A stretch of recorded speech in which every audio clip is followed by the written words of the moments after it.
باللہ من الشیطان الرجیم بسم اللہ الرحمن الرحیم۔ ایک عبرت انگیز حکایت۔ بنی اسرائیل میں ایک نہایت ہی فاجر و فاسق انسان تھا جو اپنی بد کرداریوں سے کبھی باز نہ آتا تھا۔ اہل شہر جب اس کی بدکاریوں سے عاجز آ گئے تو اللہ تبارک و تعالیٰ سے اس کے شر سے محفوظ رہنے کی دعا مانگنے لگے۔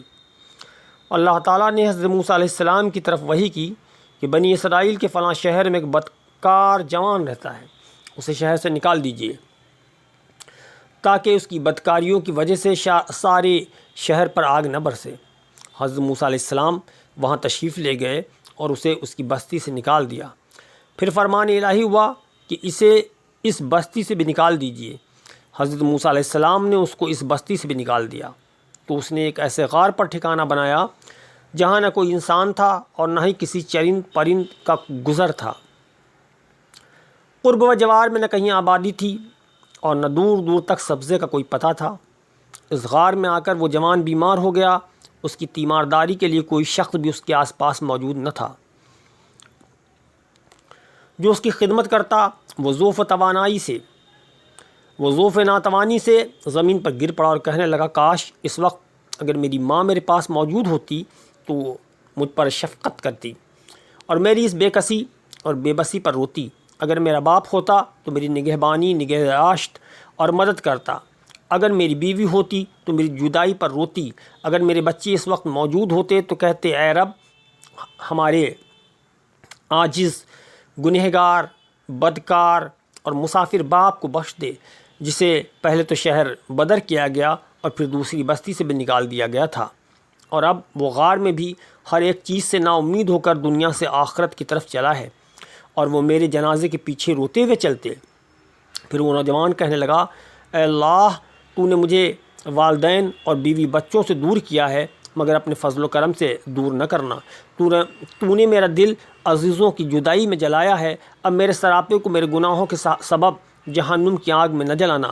اسی دم اللہ تعالیٰ نے ایک فرشتہ اس کے باپ کے ہم شکل بنا کر ایک حور کو اس کی ماں اور ایک حور کو اس کی بیوی کے ہم شکل بنا کر غلمان جنت کو اس کے بچوں کے روپ میں بھیج دیا۔ یہ سب اس کے قریب آ کر بیٹھ گئے اور اس کی شدت تکلیف پر تعسف اور آہذاری کرنے لگے۔ جوان انہیں دیکھ کر بہت خوش ہوا اور اسی مسرت میں اس کا انتقال ہو گیا۔ تب اللہ تبارک و تعالیٰ نے حضرت موسیٰ علیہ السلام کی طرف وحی کی کہ فلاں غار کی طرف جاؤ، وہاں ہمارا ایک دوست مر گیا ہے، تم اس کی تقسیم و تقسیم کا انتظام کرو۔ حکم الہی کے موجب جناب موسیٰ علیہ السلام جب غار میں پہنچے تو انہوں نے وہاں اسی جوان کو مرا ہوا پایا جس کو انہوں نے پہلے شہر اور پھر بستی سے نکال دیا تھا۔ اس کے گرد حوریں تعزیت کرنے والوں کی طرح بیٹھی ہوئی تھیں۔ حضرت موسیٰ علیہ السلام نے بارگاہ خداوندی میں عرض کی، اے رب العزت پاک پروردگار ارحم الراحمین اکرم الاکرمین، یہ تو وہی جوان ہے جسے میں نے تیرے حکم سے شہر اور بستی سے نکال دیا تھا۔